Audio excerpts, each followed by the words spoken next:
Welcome to English Time Daily Podcast. I'm Jordan. And I'm Sophia. Today, we're diving into a topic that resonates with so many of our listeners. Start small, speak big. It's all about how those tiny, consistent steps can lead to monumental English results. Absolutely, Sophia. We know that learning English, or any language for that matter, can often feel like climbing a mountain. It's easy to get overwhelmed by the sheer volume of vocabulary, grammar rules, and the pressure to speak perfectly. Exactly. Many people feel like they need to dedicate hours every day, or that they have to wait until they're fluent before they can even open their mouths. But that mindset, Jordan, can be incredibly counterproductive. It often leads to procrastination and eventually giving up. It's true. The idea of starting small isn't about being lazy. It's about being strategic. It's about building momentum, creating sustainable habits, and chipping away at that mountain one pebble at a time, because those pebbles, over time, really do build up to something significant. Let's elaborate on that. What does starting small actually look like in practice? It begins with breaking down the intimidating goal of speaking English fluently into manageable, almost ridiculously simple daily tasks. Think of it as micro-learning. Right. For instance, instead of saying, I need to master all English grammar, you could start with, today I will focus on understanding the present simple tense. Or instead of, I need to learn thousands of words, try, I will learn just one new English word today. That's a fantastic starting point. Let's dig deeper into these practical, small steps across different areas of language learning. First, vocabulary. Learning one new word a day might sound insignificant, but do the math. That's 365 new words in a year. Imagine the impact. And it's not just about memorizing the word.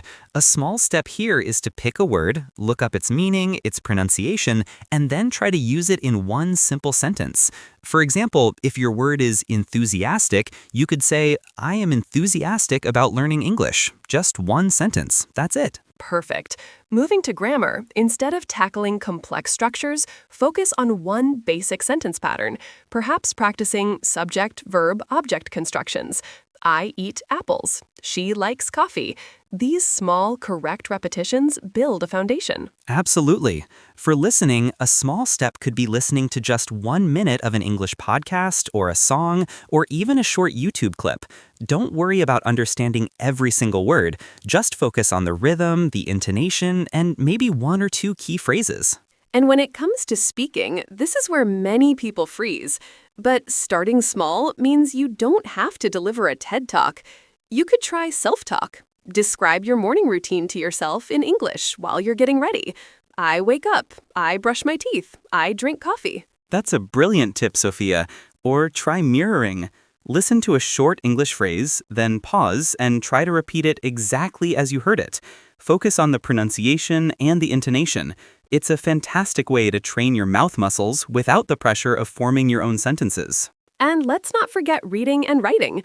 A small step for reading could be reading just one paragraph of an English article or a short story. For writing, try journaling 3 simple sentences about your day. Today was busy. I worked hard. I feel tired. The beauty of these small steps is their consistency. They're not daunting. They don't take a huge chunk out of your day, making them easier to stick with. And consistency, my friends, is the secret sauce to speaking big. Indeed. So how do these small steps lead to speaking big? It's a gradual accumulation of knowledge, confidence, and muscle memory. Each new word, each correctly formed sentence, each minute of listening strengthens your overall English ability. Think of it like building a wall. You don't lay all the bricks at once. You lay one brick, then another, making sure each one is set firmly.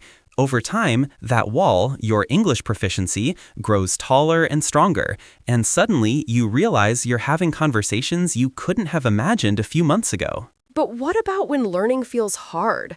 What about the moments of frustration when you feel like you're not making progress or when that fear of making mistakes creeps in?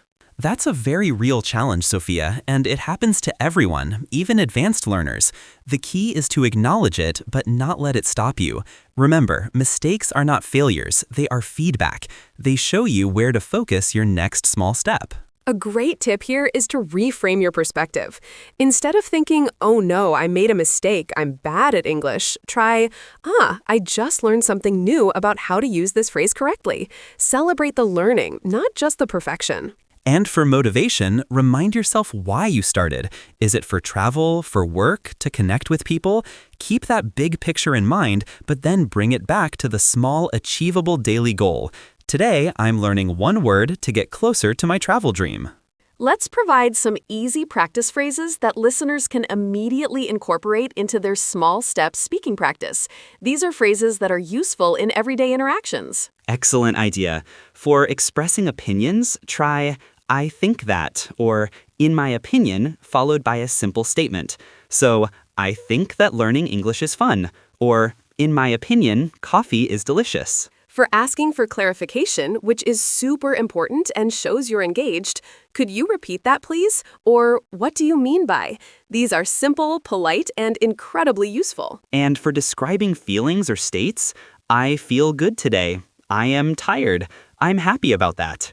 These are basic but powerful for starting conversations and expressing yourself. Another one for daily interactions, how's your day going? Or what are you up to? These open-ended questions are great for initiating small talk, even if it's just with yourself or a language partner. The real motivation, ultimately, comes from seeing these small efforts compound. It's that moment when you realize you understood a movie without subtitles, or you had a short, simple conversation with a native speaker and you actually communicated your message. Those aha moments are incredibly powerful. They fuel your desire to keep going. And remember, the goal isn't necessarily to sound like a native speaker overnight. The goal is effective communication, to express your thoughts, share your ideas, and connect with others. Exactly. And those connections are the true big results. Imagine the opportunities that open up when you can confidently communicate in English. New friendships, career advancements, travel experiences, it all stems from those initial small steps. So, if you're feeling stuck or overwhelmed with your English learning journey, we encourage you to reset. Don't aim for perfection right away. Aim for consistency in small, achievable actions. Pick just one thing from today's episode. Maybe it's learning one new word, or practicing one simple sentence structure, or listening to 1 minute of English. Do it today, and then do it again tomorrow. Celebrate those tiny victories. Each small step is a step forward, and every step forward, no matter how small, brings you closer to speaking big and achieving your English goals. Thank you for joining us on English Time Daily Podcast. We hope this episode inspires you to embrace the power of starting small. We'll be back soon with more tips and motivation to help you on your English learning journey. Until then, keep taking those small steps. See you next time.